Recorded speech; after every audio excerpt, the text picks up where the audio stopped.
AIBE clear नहीं हुआ, मैं बहुत असहज और थका हुआ महसूस कर रहा हूँ। क्या वकालत छोड़ देनी चाहिए?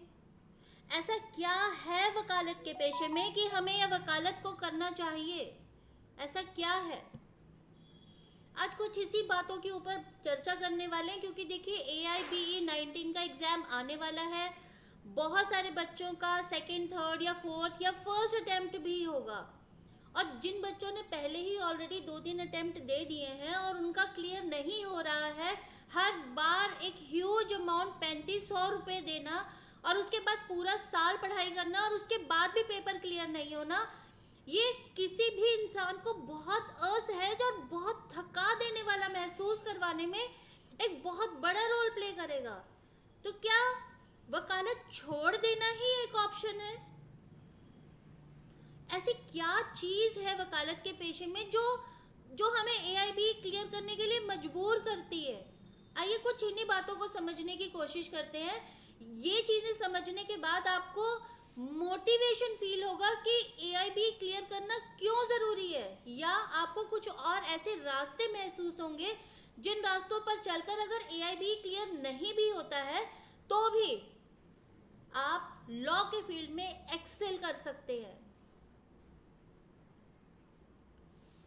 देखिए, वकालत छोड़ने का निर्णय बहुत व्यक्तिगत होता है, इसमें तो कोई दो राय नहीं है। आपका व्यक्तिगत है बहुत ज़्यादा।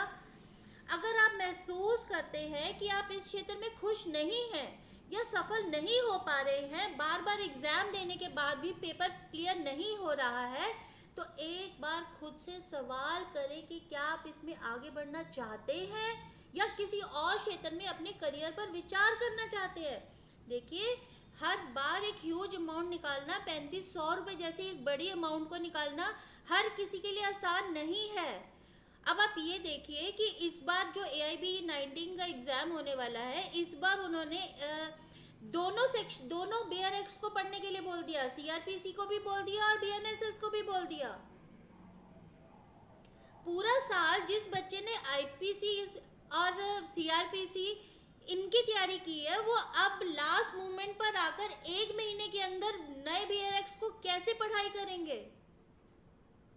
ऑब्वियसली ये एक बड़ा चैलेंज तो है ही सभी के लिए, क्योंकि हर किसी के लिए इंटरप्रिटेशन करना हर एक सेक्शन की, हर एक BRX की इतना आसान नहीं है अगर उसने उसको थॉरली स्टडी नहीं किया होता, और किसी भी BRX को अच्छे से समझने में सालों लग जाते हैं।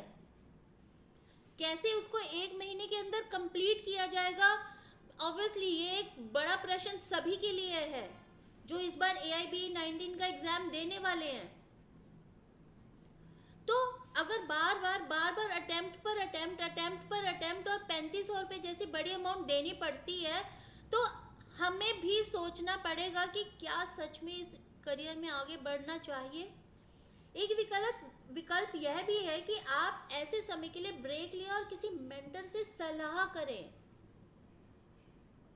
आप मेरी कुछ वीडियोस को देख सकते हैं जिसमें मैंने ये बताने की कोशिश की है कि अगर आप AIBE क्लियर नहीं भी कर पाते हैं तो भी वकालत के क्षेत्र में बहुत सारे ऐसे करियर ऑप्शंस अवेलेबल हैं जहां पर आप अपने आप को खड़ा कर सकते हैं और उसमें एक्सेल कर सकते हैं।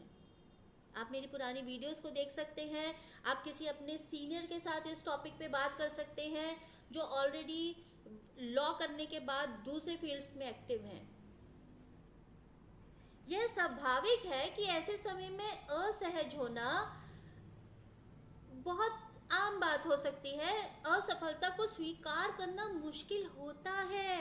एक बार 3 साल की लॉ, 5 साल की लॉ करने के बाद अगर हम घर बैठे हुए हैं तो ये एक बहुत बड़ा इशू है हमारे लिए भी, हमारे परिवार के लिए भी, हमारे समाज के लिए भी। अपने अनुभव को सीखने के अवसर के रूप में देखें। आप अपनी स्थिति को दोबारा विचार कर सकते हैं। क्या आप वकालत को फिर से प्रयास करना चाहते हैं या किसी और करियर की दिशा में आगे बढ़ना चाहते हैं? किसी दोस्त या मेंटर से बात करने से आपको अवश्य मदद मिलेगी। देखिए, असफलता को स्वीकार करना ज़रूरी तो होगा ही, क्योंकि कोई ऑप्शन ही नहीं है। पर फिर भी एक दरवाज़ा जब बंद होता है तो 100 दरवाजे अवश्य खुलते हैं, इस बात को याद रखिए। हताश होना, थका हुआ महसूस करना, असहज हो जाना, अपने आप को डीमोरलाइज करना, ये तो कोई ऑप्शन नहीं है वकालत करने के बाद। क्योंकि मुझे ये बात अच्छे से पता है कि वकालत सिर्फ वही लोग करते हैं जिसमें चैलेंजेस को एक्सेप्ट करने की ताकत होती है। तो अगर आप वकालत कर चुके हैं तो मैं ये मान कर चलती हूँ कि आप में चैलेंजेस को एक्सेप्ट करने की ताकत है। तभी तो आप अपनी प्रॉब्लम्स को छोड़कर दूसरों की प्रॉब्लम को सॉर्ट आउट करने के लिए निकल पड़े हैं। तो सिर्फ एक एग्जाम को क्लियर ना कर पाने की वजह से अगर हताश हो चुके हैं तो अपने आप को थोड़ा सा समय देने की ज़रूरत है। बस सिर्फ इतना, अपने आप को मेंटली प्रिपेयर करने की ज़रूरत है, बस इतना ही ज़रूरत है। अब ऐसा क्या है वकालत के पेशे में जो हमें इसकी तरफ आगे बढ़ने के लिए मजबूर करता है? देखिए, समाज में प्रभाव, वकील समाज में महत्वपूर्ण भूमिका निभाते हैं, लोगों के अधिकारों की रक्षा करते हैं और न्याय के लिए लड़ते हैं। कोई भाई छोटी बात नहीं है ये। इंसान अपनी खुद की लड़ाई लड़ने में भी डरता है, यहाँ हम दूसरों के लिए लड़ते हैं।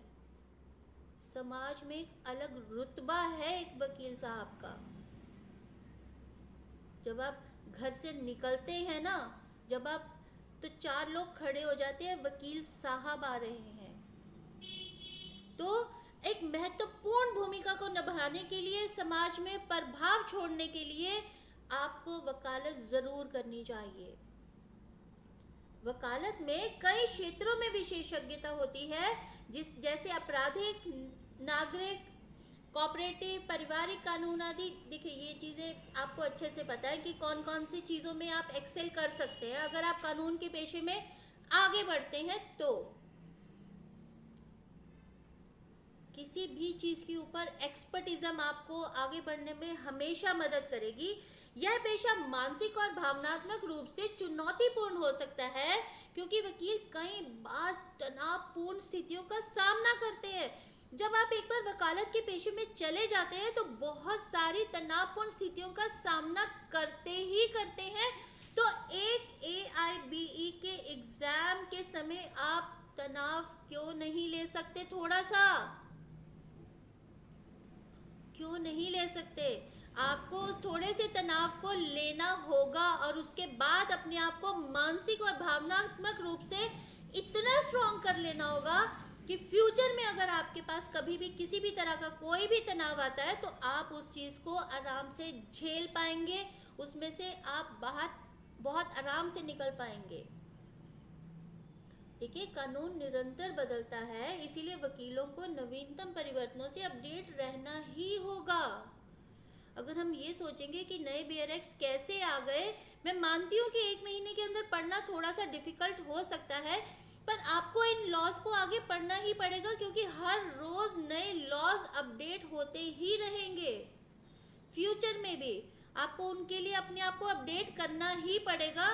लॉ का पेशा एक ऐसा पेशा है जिसमें आपको हर वक्त पढ़ाई करनी ही पड़ेगी। आप बुक्स से अपने आप को दूर नहीं कर सकते। तो जब आपको पूरे थ्रू आउट योर करियर आपको बुक्स के साथ इन टच रहना ही पड़ेगा, तो AIB के एग्ज़ाम के लिए भी आपको पढ़ना चाहिए। वकालत में अच्छी आय की संभावना होती है, लेकिन यह अनुभव और विशेषज्ञता पर निर्भर करता है। सुप्रीम कोर्ट के लॉयर्स, हाई कोर्ट के लॉयर्स के एक बार बात करके देखिए कि उनकी आय कितनी है। आप अपने आप मोटिवेट हो जाएंगे। इस क्षेत्र में नेटवर्किंग बहुत महत्वपूर्ण होती है, जिससे पेशेवर संबंध मजबूत होते हैं। ये सभी पहलू वकालत को एक चुनौतीपूर्ण लेकिन संतोषजनक करियर बना सकते हैं। इसीलिए अपने आप को डीमोरलाइज बिल्कुल भी नहीं करना है। आपको अगर आप किसी भी तरह से तो आपको असहज महसूस नहीं करना है। अगर थके हुए महसूस कर रहे हैं तो आपको वो नहीं करना है, वकालत नहीं छोड़नी है। और वकालत के पेशे में क्या कुछ है वो अभी हमने सबने डिस्कस किया है। फिर भी अगर आप किसी भी तरह का कोई भी क्वेश्चन वकालत से संबंधित, AIBE से संबंधित चाहते हैं तो आप मुझसे कांटेक्ट कर सकते हैं। मेरे साथ अंत तक बने रहने के लिए आपका शुक्रिया।